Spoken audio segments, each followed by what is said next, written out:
اللہ الرحمن الرحیم۔ لوگ کہتے ہیں کہ زندگی میں یہ ضروری ہے وہ ضروری ہے۔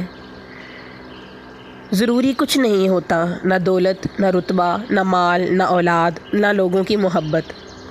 بس آپ ہونے چاہیے اور آپ کا اللہ تعالیٰ سے ہر پل بڑھتا ہوا تعلق ہونا چاہیے۔ باقی یہ دنیا کے مسئلے تو بادل کی طرح ہوتے ہیں۔ جہاز کی کھڑکی سے کبھی نیچے تیرتا ہوا کوئی بادل دیکھا ہے؟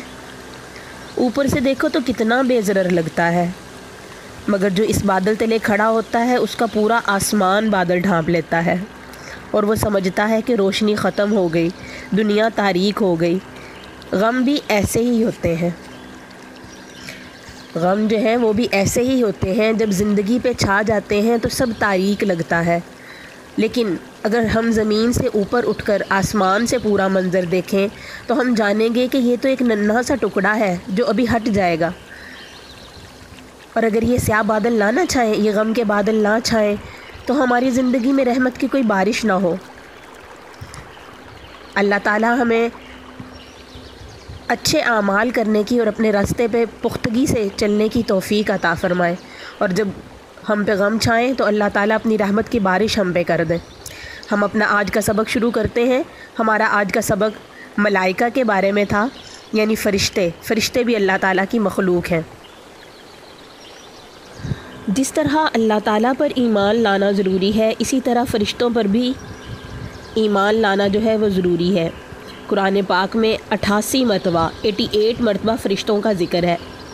جن و انس کی طرح فرشتے بھی اللہ تعالیٰ کی مخلوق ہیں، جیسا کہ اللہ تعالیٰ ارشاد فرماتے ہیں کہ یہ لوگ کہتے ہیں کہ اللہ نے فرشتوں کی شکل میں اولاد جو ہے، اللہ فرشتوں کی شکل میں اولاد رکھتا ہے۔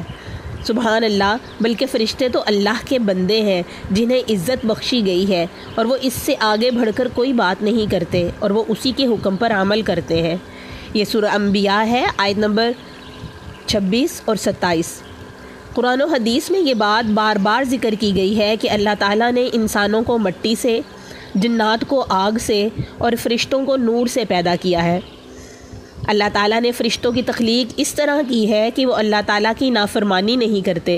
جو کام ان کے ذمے کیا گیا ہے وہ اسی میں لگے رہتے ہیں، جیسا کہ اللہ تعالیٰ نے قرآن پاک میں ارشاد فرمایا، اس جہنم پر سخت کڑے مزاج کے فرشتے مقرر ہیں جو اللہ کے کسی حکم میں اس کی نافرمانی نہیں کرتے، اور وہ وہی کرتے ہیں جس کا انہیں حکم دیا جاتا ہے۔ سورہ تحریم آیت نمبر 6۔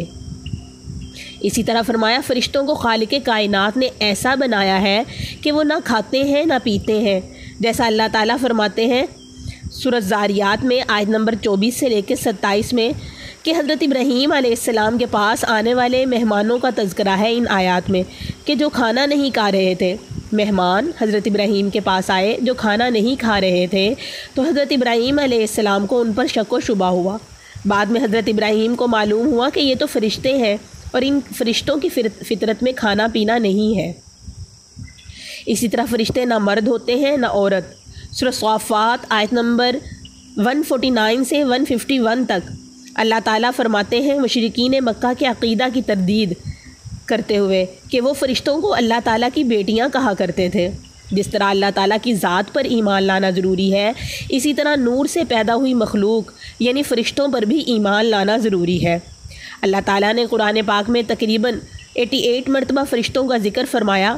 احادیث نبویہ میں بھی فرشتوں کا بارہا ذکر آیا ہے۔ اللہ تعالیٰ سورہ بقرہ کی آیت نمبر 285 میں فرماتا ہے کہ یہ سب رسول اور تمام مسلمان اللہ پر، اس کے فرشتوں پر، اس کی کتابوں پر اور اس کے رسولوں پر ایمان لائے ہیں۔ مسلمانوں کی طرح یہود و نصارہ بھی تسلیم کرتے ہیں کہ فرشتوں کو اللہ تعالیٰ نے نور سے پیدا کیا ہے، یعنی دیگر آسمانی کتابوں اور صحیفوں میں بھی فرشتوں کا ذکر ملتا ہے۔ عقل کا تقاضا بھی یہی ہے کہ اللہ تعالیٰ جن کو ہم نے بنا دیکھے خالق کائنات تسلیم کیا ہے، اور جن و انس جنہیں اچھے کام کرنے اور برے کام کرنے سے رکنے کا مکلف بنایا ہے، کے درمیان اللہ تعالیٰ کی ایک معصوم مخلوق موجود ہو جو اللہ تعالیٰ کے پیغام کو بندوں تک اور بندوں کے اعمال کو اللہ تعالیٰ تک پہنچانے اور جزا کے دن کے لیے پوری زندگی کے ایک ایک لمحہ کے اعمال کو ریکارڈ کرنے اور دنیا کے نظام کو چلانے میں اللہ تعالیٰ کے حکم کے مطابق اپنی ذمہ داریاں بحسن و خوبی انجام دے۔ حالانکہ ہمارا یہ ایمان و عقیدہ ہے کہ اللہ تعالیٰ ہر چیز سے پوری طرح واقف ہے، اسے فرشتوں کی ضرورت نہیں۔ چنانچہ دنیا کے ہر مذہب میں کسی نہ کسی شکل میں فرشتوں کا تصور موجود ہے۔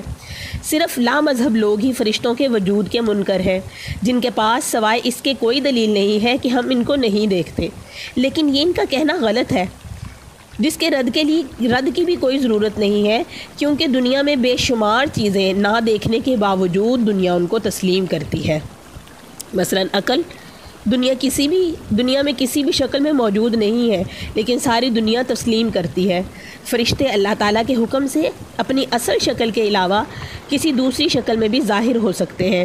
چنانچہ حضرت ابراہیم علیہ السلام کبھی کبھی انسانی شکل میں آپ صلی اللہ علیہ وسلم کے پاس تشریف لاتے اور اللہ تعالیٰ کا پیغام آپ کو پہنچاتے تھے۔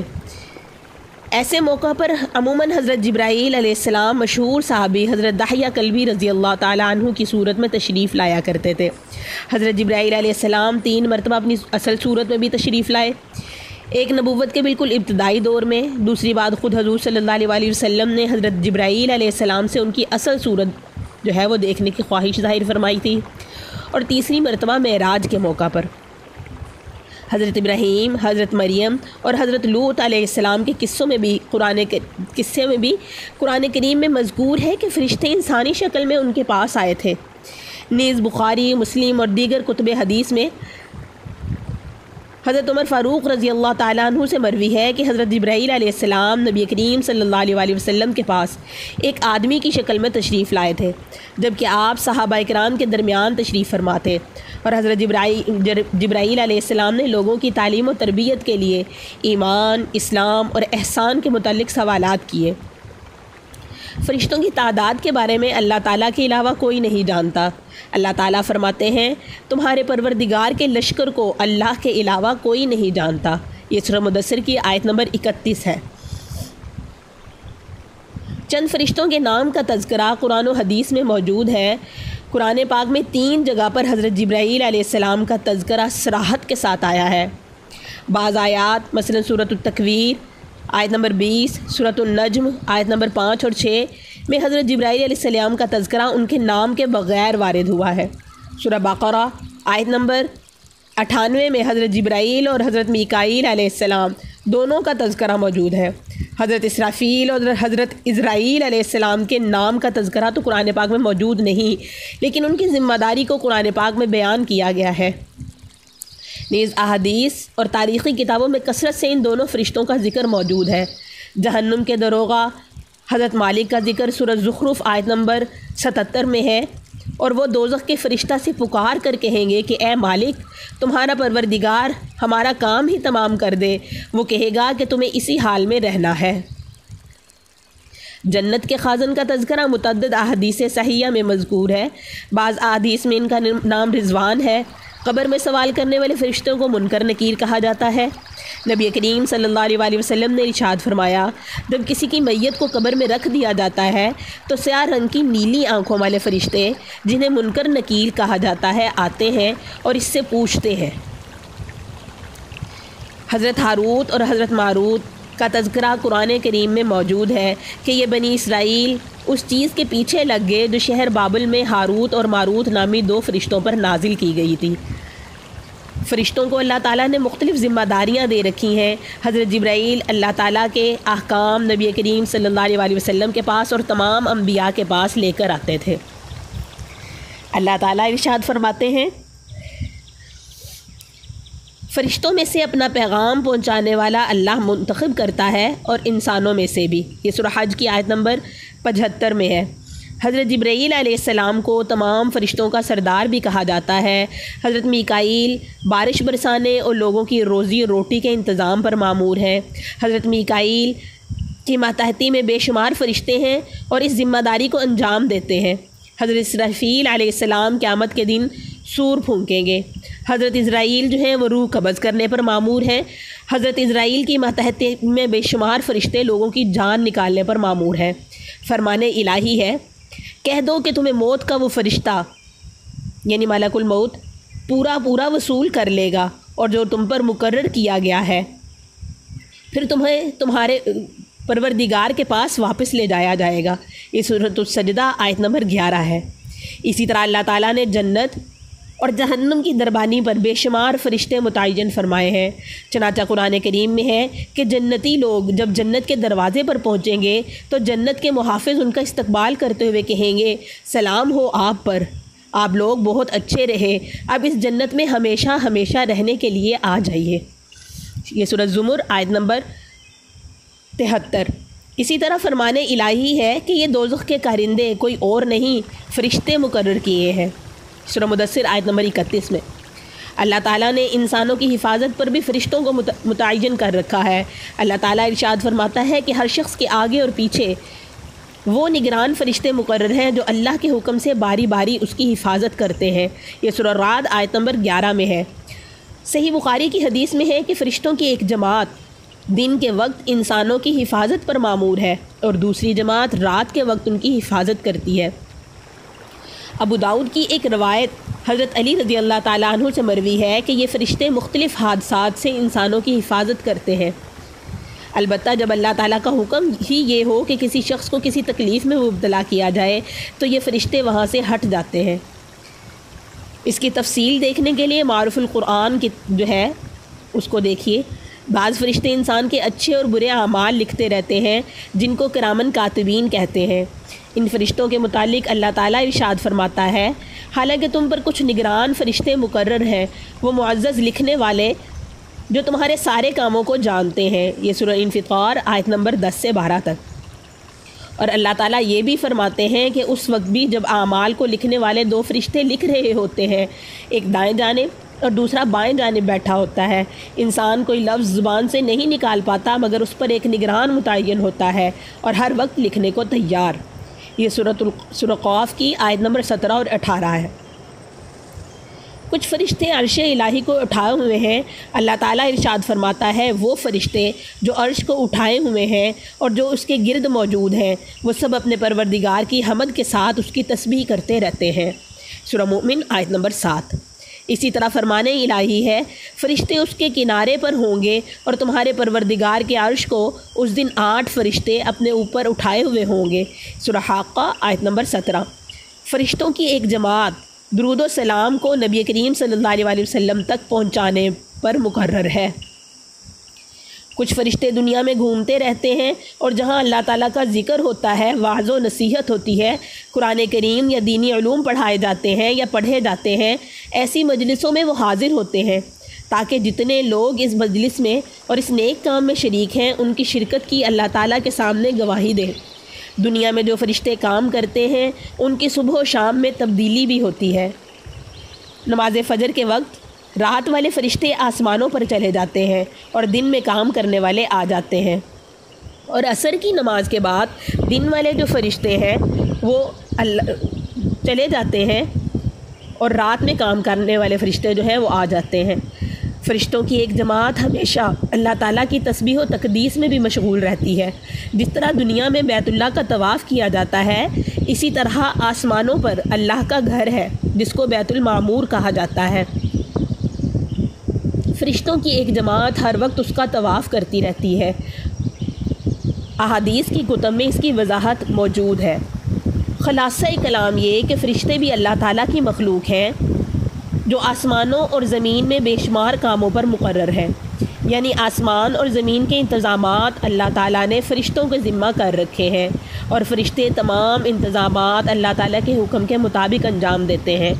مثلاً اللہ تعالیٰ کے احکام کو انبیاء تک پہنچانا، اللہ کے حکم سے لوگوں کی روزی روٹی اور بارش کا انتظام کرنا، لوگوں کی حفاظت کرنا، انسانوں کے ایک ایک لمحہ کے احوال لکھنا اور آخری وقت آنے پر روح قبض کرنا، قبر میں حساب کتاب کے لیے حاضر ہونا، اللہ کے حکم پر سور پھونکنا جس کے بعد قیامت برپا ہو جائے گی۔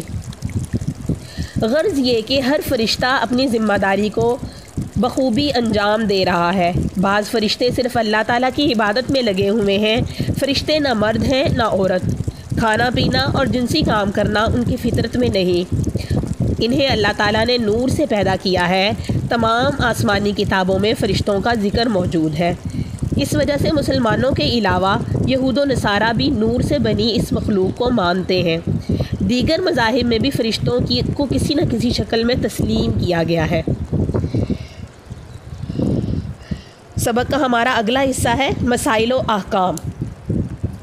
مسائل و احکام، اس میں آج ہم حیض کے احکام پڑھیں گے۔ حیض کے احکام میں ایام عادت، اگر کسی کی عادت 3 یا 4 دن حیض آنے کی ہے، پھر کسی ماہ میں زیادہ آ گیا تو اس کا حکم یہ ہے کہ جب تک 10 دن سے نہ بڑھ جائے سب حیض ہے، اور اگر 10 دن سے بھی بڑھ گیا تو جتنے دن پہلے سے عادت ہے وہ حیض ہے، باقی سب استحاضہ ہے۔ استحاضہ بیماری کو کہتے ہیں، اس میں اگر خون نکلے تو پھر ہمیں نمازیں معاف نہیں ہیں۔ حیض میں تو اللہ تعالیٰ نمازیں معاف کر دیتے ہیں نا، لیکن استحاضہ بیماری ہے، اس میں نمازیں معاف نہیں ہیں، نمازیں پڑھنی ہوتی ہیں۔ ہر دفعہ کا وضو نیا کر کے، ہر نماز کا نیا وضو کر کے ہمیں ساری نمازیں ادا کرنی ہوتی ہیں۔ اس کی مثال یہ ہے کہ کسی کو 3 دن حیض آنے کی عادت ہے، لیکن کسی مہینہ میں 10 دن اور رات سے زیادہ خون آیا تو وہی 3 دن تو حیض کے ہیں، باقی دنوں کا خون سب استحاضہ ہے۔ ان دنوں کی نمازوں کا حکم یہ ہے کہ 10 دن 10 رات تک تو انتظار کرے، نہ پڑھے نمازیں، کہ اندیشہ ہے کہ شاید حیض ہو، لیکن جیسے ہی 10 دن 10 رات سے بڑھ جائے فوراً پاک ہو کر نماز پڑھے۔ 3 دن اور 3 رات کی نمازوں کے علاوہ باقی دنوں کی قضا پڑھے، اور یہ قضا پڑھنا اس پر واجب ہے۔ ایک عورت ہے جس کی کوئی عادت مقرر نہیں، کبھی 4 دن خون آتا ہے، کبھی 7 دن، اسی طرح بدلتا رہتا ہے، تو اس کا حکم یہ ہے کہ یہ حیض شمار ہوگا، اور اگر کبھی 10 دن سے بھی بڑھ جائے تو دیکھا جائے گا کہ اس سے پہلے مہینے میں کتنے دن حیض آیا تھا، بس اتنے دن حیض کے شمار کریں گے، اور باقی سب استحاضہ ہے۔ ان دنوں کی نماز، روزہ، اس کی قضا جو ہے وہ اس پر واجب ہوگی۔ حائضہ مبتدا کے بارے میں ہے، یعنی جس کو پہلی دفعہ یہ حیض آیا ہو۔ اگر کسی لڑکی کو پہلی مرتبہ خون آیا تو اگر وہ 10 دن سے کم ہو تو سب حیض ہے، اور اگر 10 دن ہو تب بھی سب حیض ہے، اور اگر 10 دن سے بڑھ گیا تو 10 دن تو حیض ہے، اور جو بڑھ گیا وہ استحاضہ ہے۔ اور اگر یہ مہینوں چلتا رہا، یعنی برابر کئی مہینے تک جاری رہا، تو جس تاریخ کو شروع ہوا ہر مہینہ میں اسی تاریخ سے لے کر 10 دن تک حیض شمار کریں گے، اور باقی 20 دن استحاضہ شمار ہوگا۔ مدت طہر، یعنی 2 حیض کے درمیان میں پاک رہنے کی کم از کم مدت جو ہے وہ 15 دن ہے، اور زیادہ کی کوئی مدت نہیں ہے، سالوں بھی ہو سکتی ہے۔ چنانچہ اگر کسی کو حیض آنا بند ہو جائے تو جتنے مہینے تک نہ آئے وہ پاک رہے گی۔ اگر کسی کو 1 یا 2 دن خون آیا، پھر وہ 15 دن پاک رہی، پھر 1-2 دن خون آ گیا، تو اس کا حکم یہ ہے کہ 15 دن پہلے اور بعد میں جو 1-2 دن خون آیا ہے وہ حیض شمار نہیں ہوگا بلکہ استحاضہ ہے۔ اور اگر یہ 1-2 دن خون جو ہے آیا، پھر 15 دن سے کم پاک رہی، اور پھر 1-2 دن خون آیا، تو اس کا حکم یہ ہے کہ ہم یہ سمجھیں گے کہ سارا وقت ہی اس کو خون برابر آتا رہا، یعنی جن دنوں میں پاک رہی اس کا بھی کچھ اعتبار نہیں، بلکہ یوں سمجھیں گے کہ برابر اتنے دن خون جاری رہا، اب اس کی جتنے دن کی عادت ہے وہ تو حیض ہے، باقی سب استحاضہ ہے۔ سبق کا ہمارا اگلا حصہ مسنون دعا، یہ شام کے وقت پڑھنے کی دعا ہے۔ اللہم بکا امسینا وبکا اصبحنا وبکا نحیا وبکا نموت والیک المصیر۔ اللہم بکا امسینا وبکا اصبحنا وبکا نحیا وبکا نموت والیک المصیر۔ اے اللہ، ہم نے آپ ہی کے طفیل شام کی، اور آپ ہی کے سہارے صبح کی، اور آپ ہی کی قدرت سے جیتے اور مرتے ہیں، جاگتے اور سوتے ہیں، اور آپ ہی کی طرف پلٹنا ہے۔ یہ شام کے وقت پڑھنے کی دعا ہے۔ اللہ تعالیٰ ہمیں عمل کرنے کی توفیق عطا فرمائے جو کچھ ہم سیکھ رہے ہیں، اور پلیز اس کو شیئر بھی کریں تاکہ ہم دین کو آگے پھیلانے والے بن جائیں۔ وآخر الدعوانا ان الحمد للہ رب العالمین۔